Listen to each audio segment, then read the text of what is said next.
என்ன சொல்கிறதுன்னு எனக்கு புரியல. ஏன் இப்படி பண்ணுறாங்க?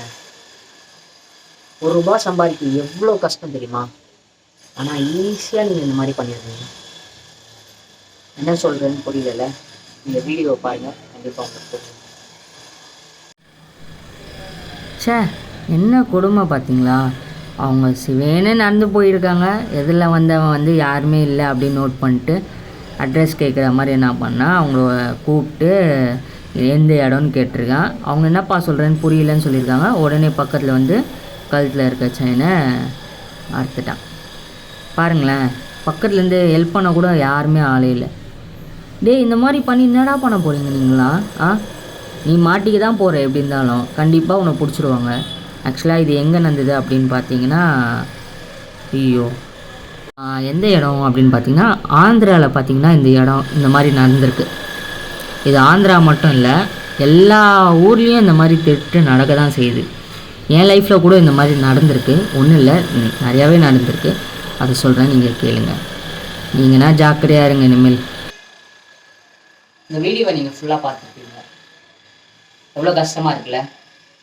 இப்போ நான் சொன்னது புரிஞ்சுதா? ₹1 சம்பாதிக்க எவ்வளோ கஷ்டப்படணும். ஆனால் ஒரு சில பேர் ஈஸியாக அதை அடிச்சுட்டு இருக்காங்க. இந்த மாதிரி சமூகம் என் லைஃப்லேயும் நடந்தது. அப்போ வந்து நான் ஒரு 9th ஸ்டாண்டர்ட் படிச்சிருப்பேன். எங்கள் அப்பா காலேஜ் வந்து 2nd இயர் படிச்சிருப்பேன். அப்போ எங்கள் அப்பா வந்து ஒரு பேக்கரி கடை வச்சிருந்தாரு. அந்த பேக்கரியில் பார்த்தீங்கன்னா பக்கத்தில் ஒரு ஹாஸ்பிட்டல் இருந்தது. அந்த ஹாஸ்பிட்டல்லேருந்து ஒரு அண்ணா வந்து பப்ஸ் வாங்கி சாப்பிட்டாரு. ஒரு காலையில் ஒரு பப்ஸு, மத்தியானம் பப்ஸு அப்படின்னு சாப்பிட்டே இருந்தார். ஓகே, நல்லா தான் பேசினாரு. ரொம்ப டீசெண்டாக இருந்தார். பேண்ட் ஷர்ட்லாம் போட்டு செம்ம டீசென்ட். இந்த ஆள் வந்து திருடனே சொல்ல முடியாது, அவ்வளோ நல்லவனாக இருந்தான் பார்க்கவே. அப்புறம் என்ன சொன்னால், சிப்ஸு, பப்ஸு, ப்ரெட்டு இதெல்லாம் வாங்கிட்டு, தம்பி அங்கே காசு வச்சுட்டு வந்துட்டேன், என் ஒய்ஃப் வந்து உள்ளே அட்மிட் பண்ணியிருக்கேன் அப்படின்னு சொன்னேன்.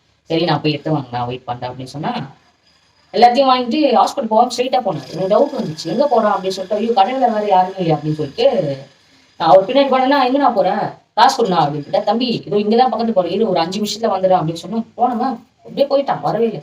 அப்புறம் எங்கள் அப்பா கிட்ட சொன்னேன் இந்த மாதிரி ஆயிடுச்சுன்னு. எங்கள் அப்பா வந்து செம்ம திட்டிட்டாரு, பொறுப்பே இல்லைடா அப்படின்னு. அதுக்கப்புறம் எல்லாரும் முன்னாடி திட்டாரு. பரவாயில்ல, ஓகே ஃபைன். அதுக்கப்புறம் நைட்டு வந்து எனக்கு சொன்னார், இந்த மாதிரி நிறைய நடக்கும், நம்ம தான் உஷாராக இருக்கணும், இதெல்லாம் ஒரு அனுபவம் அப்படின்னு. ஸோ எல்லாருமே ஜாக்கிரதையாக இருங்க, சேஃபாக இருங்க. வெளியில் போகும்போது வயசானவங்க என்ன வெளில போறீங்கன்னா கூட அவங்க கூட யாருன்னா போங்க தயவு செய்து. அடுத்த வீடியோவில் பார்க்கலாம். நன்றி. மறக்காமல் நம்ம சேனலை சப்ஸ்கிரைப் பண்ணிடுங்க. உங்கள் சப்போர்ட் எனக்கு ரொம்பவே தேவைப்படுது.